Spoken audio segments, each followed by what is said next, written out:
Hello, नमस्कार प्यारे बच्चों। मैं Vijay Bansal, math lecturer, Jakhal block, district Fatehabad से, हरियाणा एजुकेशन डिपार्टमेंट। आज हम अपनी मैथ की क्लास के अंदर कुछ सीखेंगे। हाँ जी प्यारे बच्चों, आज हम स्टार्ट करेंगे हमारी क्लास 10th का हमारा जो चैप्टर फर्स्ट है वास्तविक संख्याएं। ठीक है, उसके हम MCQ क्वेश्चंस के बारे में, ऑब्जेक्टिव क्वेश्चंस, ठीक है, इन सभी के बारे में बात करेंगे।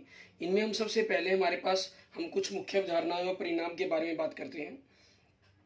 सबसे पहले हम बात करते हैं यूक्लिड विभाजन परिमेय के बारे में। मेन जो थ्योरम्स दी गई है, दो धनात्मक पूर्णांक a और b दिए रहने पर ऐसे अद्वितीय पूर्णांक q और r का अस्तव होता है जो a बराबर में bq प्लस r। मीन्स अगर आप किसी संख्या a को अगर b से भाग करते हैं तो आप जानते हैं कि भागफल आपके पास q आता है और r आपके पास शेषफल आता है। तो यूक्लिड विभाजन यही कहती है कि आपके पास इस दो प्रकार के नए पूर्णांकों का जन्म होता है जहां a आपके पास bq इन दोनों की गुना प्लस r शेषफल होगा। जो r का मान होगा ये हमेशा आपके पास 0 से बड़ा या बराबर होगा, और जो छोटा या बराबर होगा मैक्सिमम आपके पास b के, सॉरी बराबर नहीं होगा, क्योंकि बराबर होगा तो आपके पास ये पूर्ण भाग हो जाएगा और शेषफल आपका 0 कहेगा। और आगे इसी के बारे में बात कर रहा है कि c और d कोई दो पूर्णांक मान लीजिए, c d से बड़ा है, तो हम इसी यूक्लिड विभाजन का प्रयोग करते हुए इससे हमारे पास हमारा HCF ज्ञात करते हैं। इसमें हम क्या करते हैं, c मान लीजिए हमने d से भाग किया, q हमारा भागफल आया, r हमारा शेषफल हुआ। ठीक है, और जब तक ये r आपके पास 0 नहीं हो जाता तब तक हम इसी प्रोसेस को लगातार चलाते चले जाते हैं, और लास्ट में जब r आपके पास शेषफल 0 हो जाता है तो जिससे आपने लास्ट में भाग किया होता है, ठीक है, वो हमारा क्या बन जाता है, हमारा HCF बन जाता है। अंकगणित के आधारभूत परिमेय, प्रत्येक भाज्य संख्या को अभाज्य गुणनफलों के रूप में व्यक्त किया जा सकता है तथा यह व्यंजक गुणनखंडन अभाज्य गुणनखंडों के आने के क्रमों पर ध्यान न देते हुए अद्वितीय होता है। मीन्स आप किसी भी संख्या को, जैसे मान लीजिए आप 10 के गुणनखंड बनाते हैं, कहता 2 गुना 5 लिखें या 5 गुना 2 लिखें, मीन्स किसी भी क्रम में लिखें, लेकिन होगा ये आइडेंटिटी अद्वितीय होगा, मीन्स यूनिक होगा। इसके अंदर आपके मतलब ऐसा नहीं है कि इस प्रकार से आपकी कई संख्याएं बन सकती हैं, ठीक है ना। और इसी परिभाषा के आधार पर है जो 1 है, ठीक है, उसको एक अभाज्य संख्या नहीं माना जाता, इसको एक इकाई मात्रक माना गया है। अगर इसको एक अभाज्य संख्या माना जाता तो ये परिभाषा यहाँ गलत हो जाती, क्योंकि हम इसको 2 गुना 5 एक रूप में लिख देते, दूसरा रूप ये हो जाता और तीसरा रूप इसका ये बन जाता। इस प्रकार से आपके पास एक एक लिखने से कितनी रूप बन जाते हैं, लेकिन हमने इन रूपों को एक अद्वितीय रूप में लिखना है तो एक है जो वो अभाज्य संख्या में नहीं मानी जाती। ठीक है, आगे हमारे पास कह रहे हैं, मान लीजिए p आपके पास है कोई, ठीक है, एक अभाज्य संख्या है। यदि p आपके पास संख्या a स्क्वायर से विभाजित है तो जो p संख्या है आपके पास वो a से भी विभाजित करती है। ठीक है, और जैसे वर्गमूल 2, वर्गमूल 3, वर्गमूल 5, ये सब क्या है, आपकी अपरिमेय संख्याएं हैं। एक परिमेय और अपरिमेय संख्या का योग या अंतर एक अपरिमेय संख्या ही होती है। ठीक है, अगर हम एक परिमेय और अपरिमेय संख्या को जोड़ दें या घटा दें एक अपरिमेय संख्या के अंदर, ठीक है, तो हमारा जो आंसर बनेगा वो क्या बनेगा, हमेशा एक अपरिमेय संख्या ही बनेगी। एक शून्योत्तर परिमेय संख्या मीन जो 0 नहीं है उसकी बात कर रहे हैं।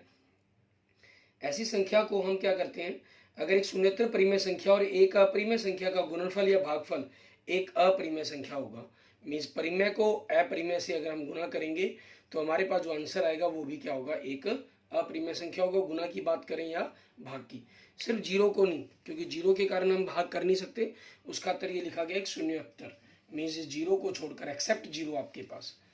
ठीक है, इन सभी के बारे में।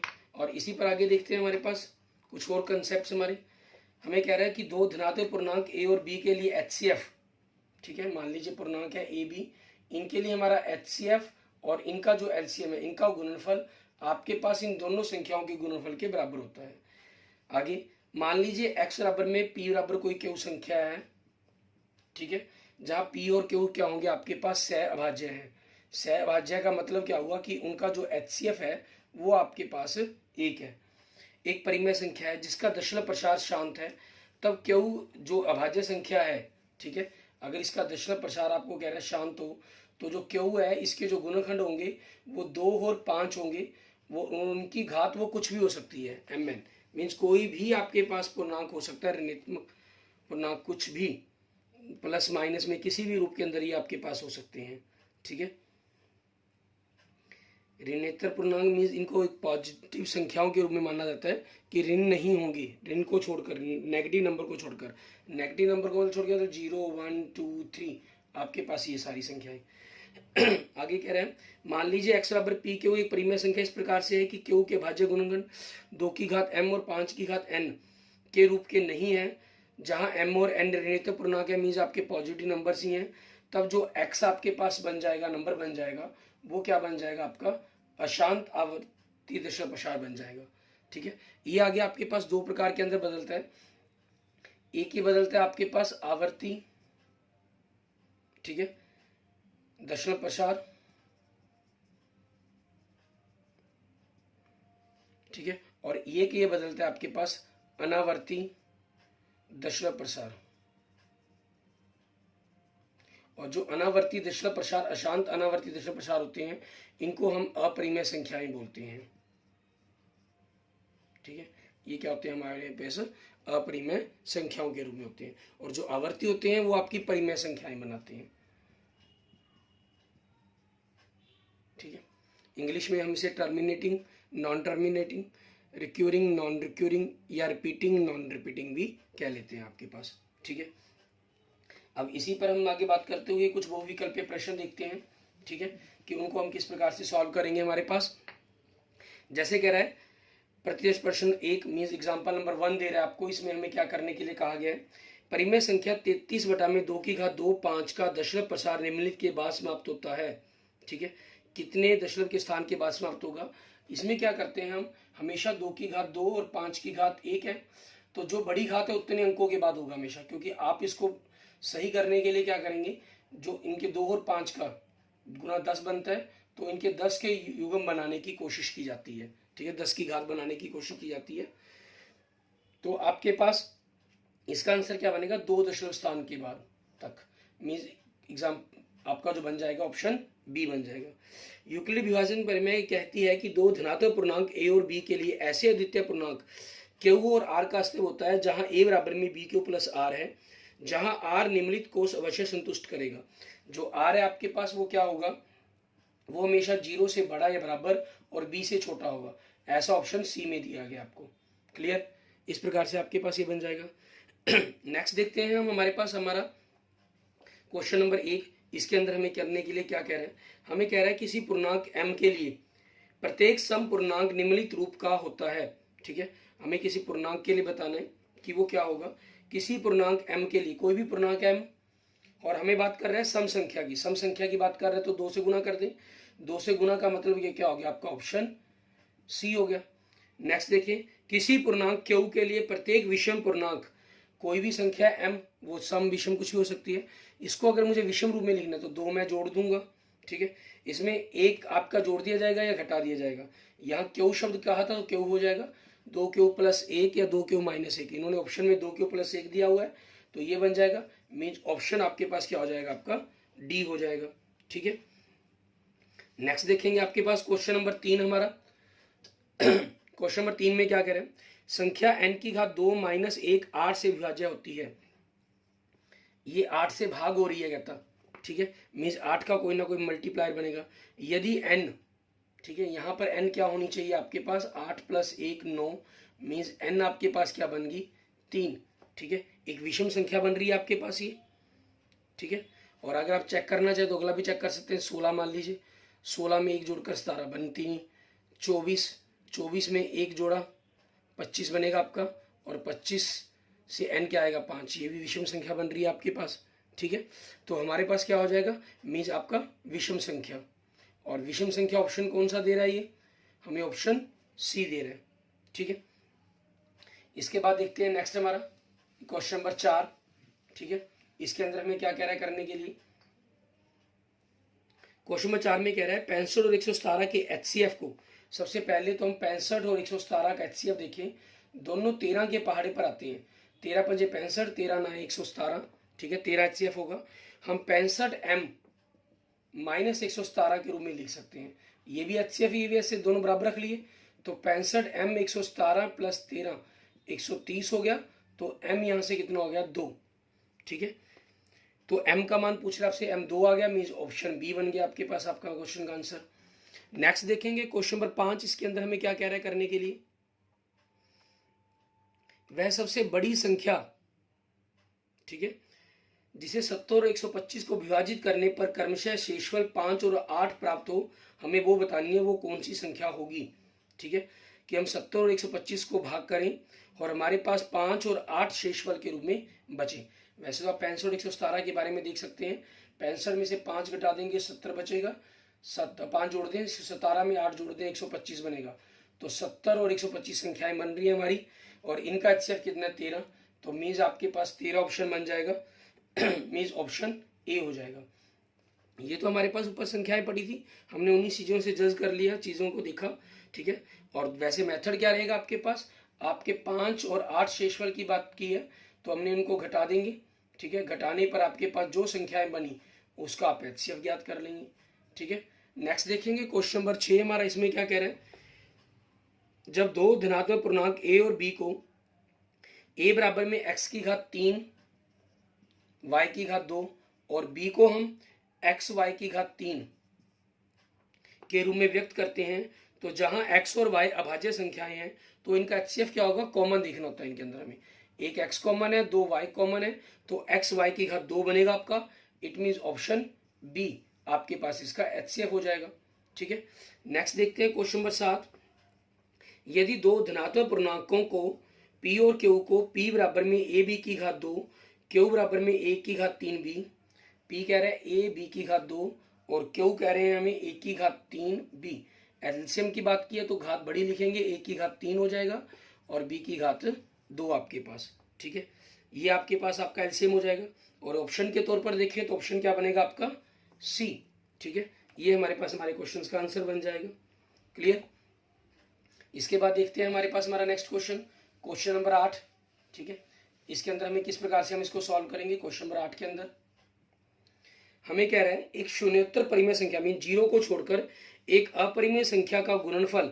ठीक है, अगर हम करते हैं परिमेय संख्या और अपरिमेय संख्या का गुणनफल करेंगे तो वो क्या होगा, अभी हम पीछे स्टार्टिंग के अंदर बेसिक बातों में पढ़ चुके हैं, वो क्या होगी, एक सदैव अपरिमेय संख्या होगी।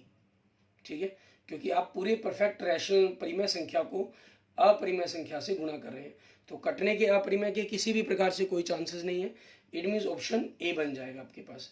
नेक्स्ट देखेंगे क्वेश्चन नंबर 9 हमारा, इसमें क्या कह रहा है, 1 से 10 तक की संख्याओं जिसमें दोनों सम्मिलित है में सभी संख्याओं से विभाज्य न्यूनतम संख्या बताएं क्या होगी। मीन्स आपको 1 से 10 तक की संख्याओं का एक प्रकार से कहें एलसीएम ज्ञात करने के लिए कहा गया है कि वो क्या बनेगा। ठीक है, आप 1 से 10 तक की संख्याओं का एलसीएम ज्ञात करेंगे। ठीक है, तो वो आएगा आपके पास 2520। ठीक है, मीन्स ये वो संख्या है छोटी से छोटी जो 1 से 10 तक की सभी संख्याओं से भाग होती है, इससे पहले कोई अंक नहीं बनता आपका। ठीक है, और इसके बाद अगर हम बात करें 5040 बनता है, इसके बाद की बात करें 7560 बनता है, और इसके बाद की बात करें 10080 बनती है। ठीक है, नेक्स्ट देखेंगे क्वेश्चन नंबर 10 हमारा, परिमेय संख्या 14587, ठीक है, बटा में 1250 का दशमलव प्रसार निम्नलिखित किन दशमलव प्रसारों के बाद समाप्त हो जाएगा। आपको ये बताना है कि कितने अंकों के बाद समाप्त होगा। ठीक है, 1250 हमें क्या करना है, यहाँ पर नीचे हमारा टारगेट जो होगा 0 बनाने का होगा। 125 60 आपके पास बनता है तो हमने 8 से ऊपर नीचे गुना कर दें, हमें अंश जो मर्जी आए हमें इससे कोई प्रॉब्लम नहीं है। हर हम गुना करते हैं, 125 को 8 से गुना किया 1000 होता है, 1 0 है, तो 1 के बाद 4 0 आ रही है, तो इतनी 4 अंक के बाद आपके पास क्या होगा, दशमलव का स्थान आएगा पीछे से हमारे पास। इट मीन्स आपके पास ऑप्शन क्या बन जाएगा, डी। ठीक है, ये हमारे पास हमारे क्वेश्चंस का आंसर बन जाएगा। क्लियर। इसके बाद देखते हैं हमारे पास हमारा कुछ प्रतिदर्श प्रश्न। पहले में क्या कह रहा है, तर्क के साथ फिक्स्ड उत्तरीय प्रश्न दीजिए जब एक धनात्मक पूर्णांक a को 3 से भाग दिया जा रहा है। ठीक है, यहाँ पर हमें कह रहा है कि 3 से हम भाग दे रहे हैं। ठीक है, हम 3 से भाग दे रहे हैं तो शेषफल r के मान केवल 0 और 1 हो सकते हैं, अपने उत्तर का औचित्य दीजिए। जब आप 3 से भाग देंगे, ठीक है, तो हमारा जो शेषफल है वो 0 से बड़ा या बराबर और 3 से छोटा होगा, जो a 0 1 या 2 होगा, और इन्होंने कहा है 0 1 होंगे, तो हमारा ये आंसर क्या बन जाएगा इसके कारण। ठीक है, ये असत्य हो जाएगा हमारा, मीजिया नहीं के लिख देंगे। नेक्स्ट कहेंगे हम एग्जाम्पल नंबर सेकंड। इसके अंदर हमें क्या कह रहा है एग्जाम्पल नंबर सेकंड के अंदर, क्या संख्या 6 की घात n जहां n एक प्रकर संख्या है अंक 5 पर समाप्त हो सकती है? कारण दीजिए। नहीं, नहीं। क्यों? क्योंकि 6 की घात n के गुणनखंड बनते हैं 2 की घात n, 3 की घात n, और जबकि 0 पर समाप्त होने के लिए क्या है, जो 2 और 5 गुणनखंड जुड़ होना चाहिए। इसमें 5 गुणनखंड नहीं है आपके पास, ठीक है, इसलिए आपके पास ये संख्या 0 पर समाप्त नहीं हो सकती। नेक्स्ट देखेंगे क्वेश्चन नंबर 1 हमारा, क्या प्रत्येक धनात्मक पूर्णांक 4 क्यू प्लस 2, ठीक है, के रूप में हो सकता है जहां क्यू पूर्णांक है? अपने उत्तर का औचित्य दीजिए। नहीं, क्योंकि 4 क्यू में आप 2 कॉमन निकालें तो 2 क्यू प्लस 1 हो गया। ये विषम संख्या, विषम को 2 से गुना किया सम, मतलब ये सारी सम संख्याएं बन गई है और विषम संख्याओं की तो बात ही नहीं की गई, इसलिए इसका उत्तर क्या हो जाएगा? नहीं। नेक्स्ट देखेंगे क्वेश्चन नंबर 2, दो क्रमागत धनात्मक पूर्णांकों का गुणनफल 2 से विभाज्य है। दो लगातार धनात्मक पूर्णांकों क्या यह कथन सत्य है? आप किसी भी संख्या को मान लीजिए m को गुना करेंगे m प्लस 1 से, अगर ये सम है तो ये विषम हो जाएगी, अगर ये विषम है तो ये सम हो जाएगी दूसरी वाली, और सम गुना विषम होगी एक प्रकार से हम कहें, ठीक है, और तो वो ये संख्या आपकी 2 से भाग हो सकती है। हाँ, सत्य है, आपके पास क्वेश्चन का आंसर बन जाएगा। नेक्स्ट देखेंगे क्वेश्चन नंबर 3 हमारे पास। इसके अंदर क्या है, 3 क्रमागत धनात्मक पूर्णांकों का गुणनफल 6 से विभाज्य है। क्या यह कथन सत्य है अपने या असत्य? अपने उत्तर का औचित्य दीजिए। आपके पास मान लीजिए कोई संख्या n है, अगली संख्या n प्लस 1 होगी, उससे अगली संख्या n प्लस 2 होगी आपके पास। अब ये 6 से विभाजित होगी या नहीं होगी, इसके बारे में बात करनी है। चूंकि गुणनखंडों में न्यूनतम एक 2 से विभाज्य संख्या तो बनेगी बनेगी हमारे पास, ठीक है।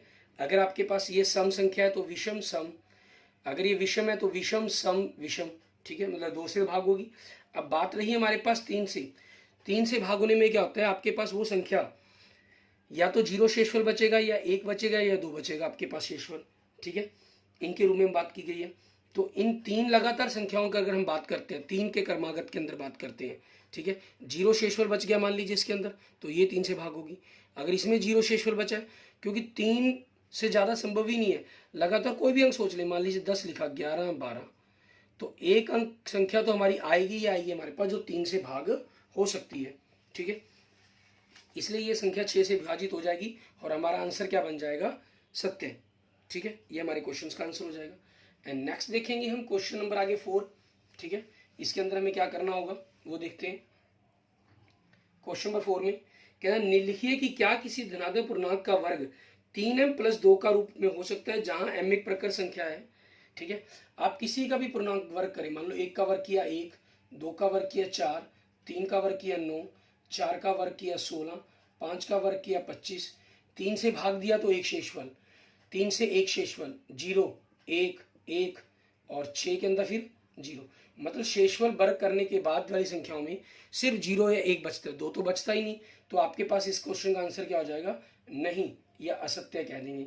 5वां क्वेश्चन, एक धनात्मक पूर्णांक 3 क्यू m प्लस 1 के रूप का है जहां क्यू एक प्रकर संख्या है, क्या इसके वर्ग को 3m प्लस 1 के रूप में भिन्न रूप में अर्थात 3m या 3m प्लस के रूप में लिख सकते हैं जहां कोई पूर्णांक? अपने उत्तर का औचित्य दीजिए, ठीक है। अब इसके अंदर भी आपके पास वही बात आ गई, कोई भी संख्या बात कर ले, 3 के प्लस 1 की बात की है, जैसे 4 ही हो गया, 4 का वर्ग क्या बन रहा है? 16, क्योंकि 4 आपके पास 3 गुना 1 प्लस 1 हो गया। 7 के वर्ग की बात करें तो 3 से भाग करके 2 भागफल 1 शेषफल, इसका वर्ग 49 बनता है और इसका वर्ग 16 बन रहा है, ठीक है। ये भी 3 से भाग होगा 1 शेषफल, इसमें भी 1 शेषफल। तो आपके पास इन्होंने कहा 3m मतलब 0 शेषफल बनेगा या 2, नहीं, तो इस क्वेश्चन का आंसर क्या बन जाएगा? नहीं।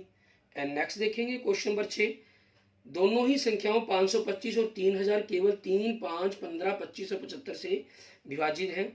HCF क्या है? अपने उत्तर का औचित्य दीजिए। आपका इन दोनों का जो HCF है, ठीक है, ये दोनों सिर्फ कॉमन ये हो गए, और कॉमन में सबसे बड़ी संख्या आपके पास 75 है। कॉमन फैक्टर्स हो गए आपके पास दिए गए 3, 5, 15, 25, 75 से भी भाग होती हैं ये, और सबसे बड़ी हाईएस्ट संख्या इसके अंदर 75 है, तो HCF क्या हो जाएगा? 75 हो जाएगा इसका। नेक्स्ट देखेंगे क्वेश्चन नंबर 7, स्पष्ट कीजिए 3, 5 गुना 7 प्लस 7 एक भाज्य संख्या क्यों है? क्योंकि अगर आप 7 कॉमन निकाल लेते हैं तो 3 गुना 5 प्लस 1 हो गया, मीन 7 गुना 15 गुना 16, और ये आपके पास जो किसी भी संख्या का गुना रूप में आ रही है तो दो गुणनखंड बन रहे हैं कम से कम, तो ये क्या होगी आपकी अभाज्य संख्या, सॉरी भाज्य संख्या होगी। ठीक है, तो हाँ हमारे पास हो जाएगा, हाँ ये एक भाज्य संख्या है। क्या किन्हीं दो संख्याओं का HCF 18 और LCM 380 हो सकता है? अपने उत्तर का उचित कारण दीजिए। ठीक है, आपके पास 18 HCF और LCM 380, वो हमेशा क्या चीज़ है, जो LCM को अगर हम अपने HCF से भाग करें तो शेषफल हमेशा 0 आना चाहिए। यहाँ आप 380 को जब 18 से भाग करेंगे तो आपके पास शेषफल कुछ ना कुछ आएगा। ठीक है, जिस कारण हम कह सकते हैं कि 18 HCF और 380 LCM ये संभव नहीं है। ठीक है, एंड नेक्स्ट देखेंगे क्वेश्चन नंबर 9। इसके अंदर हमें क्या कह रहा है करने के लिए, कहना बिना लंबी विभाजन प्रक्रिया किए ज्ञात कीजिए क्या 987 10,500 का दशमलव प्रसार शांत होगा या अशांत आवर्ती होगा? अपने उत्तर के लिए कारण भी दीजिए। ठीक है, इन्होंने शांत होगा या अशांत होगा इस चीज के बारे में बताना है हमें। तो इसके अंदर हम क्या करेंगे, हमेशा जो हमें हर दिया गया है हम उसके गुणनखंड बनाएंगे, उनके गुणनखंडों के बीच में आपके पास, ठीक है, हमें सबसे पहले ये भी चेक करना होगा कि क्या आपस में कोई रकमें आप अंश और हर के अंदर रकम कट तो नहीं रही है। 987 10,500, ठीक है, आपके पास अगर हम इसको 3 से काट देते हैं, 3 2 9, फिर इसको 3 से काट दें 3 5, ठीक है, आपके पास 0 0, 7 से काट दिया 7 चौके 28, 7 49, 7 से काट दिया 500, तो 47/500 हो गया। ठीक है, आपके पास 500 के जो गुणनखंड है अगर हम देखें, ठीक है, तो 2 गुना में 5 10, 2 गुना में 5 10, 100 गुना में 5 मीन्स 5 और 2 ही बन रहे हैं, तो आपके पास ये दो दशमलव प्रसार बनेगा, वो क्या होगा, शांत दशमलव प्रसार होगा। नेक्स्ट देखेंगे क्वेश्चन नंबर 10 हमारा, इसमें हमें क्या कह रहा है करने के लिए, एक परिमेय संख्या का दशमलव प्रसार 327 दशमलव, ठीक है, 327.7081 है। जब इस संख्या को P बटा Q के रूप में व्यक्त किया जाएगा तो आप Q के भाज्य गुणनखंडों के बारे में क्या कह सकते हैं, कारण दीजिए। जो Q के भाज्य गुणनखंड है, ठीक है, अगर इनके दशमलव प्रसार को हम खत्म करते हैं तो हमारे पास एक के बाद 4 जीरो लग जाएंगी। इनके जो गुणनखंड है, हर के गुणनखंड है, वो हमेशा 2 की घात m इंटू 5 की घात n के अंदर ही बदलेंगे। मान लीजिए अगर कोई अंक आपका कटता भी है तो उसके कारण हो गया। यहाँ तो हमें क्लियर है कि आपके पास 2 की घात 4 और 5 की घात 4 ही बनेगा। ठीक है, लेकिन अगर किसी संख्या के अंदर अगर संभव ना भी पता हो, कुछ आपके अंश और हर के कैंसिल होने के चांसेस हो, जैसे क्वेश्चन नंबर 9 में हुआ, तब आप इसको इस रूप में भी लिखकर छोड़ सकते हैं। ठीक है, अब इसी के बाद हम कुछ थोड़ा सा HCF LCM के बारे में बात कर लेते हैं। ठीक है, इसमें आगे मैं आपको 2 क्वेश्चन दिखा रहा हूँ, एक को मैं यूक्लिड विभाजन के द्वारा और दूसरे को जनरल हम गुणनखंड विधि से द्वारा सॉल्व करने की कोशिश करेंगे कि किस प्रकार से आपने इन क्वेश्चंस को सॉल्व करना है। ठीक है, अब जैसे हमारे पास देखें, सबसे पहले 231 दिया गया और 960, हम इसके गुणनखंड बनाते हैं कि क्या गुणनखंड बनेंगे। आपने 3 से, ठीक है, 7 7, 7 से 11 11, ये आ गया आपके पास।